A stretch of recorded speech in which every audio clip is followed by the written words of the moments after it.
Shalom. In this video on Misnomers that Torah, we're going to be discussing the common practice that we see when people stand up for a bride and groom as they walk down the aisle. Now you might say, well, that's a common practice. What could be the misnomer there?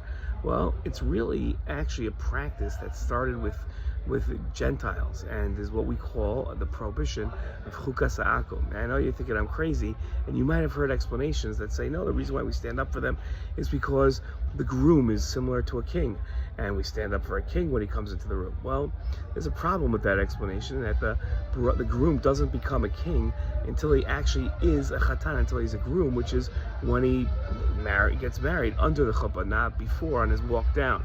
And also, that would not explain why we stand up for the kala. You might say, well, no, there's another explanation, and that is that the kala, the bride and groom, are doing a mitzvah. And just like in the olden times, when people would bring the first fruits to the Beit HaMikdash, people would stand up for them in Yerushalayim as they came through, because they were doing a mitzvah. And that's what we're doing. The truth is, we don't stand up really for everybody doing a mitzvah, so that doesn't really fit. It really doesn't stem from halacha. And a lot of people really are careful not to stand up for the chatan and kala as they come down the aisle, because it's really not a Jewish custom.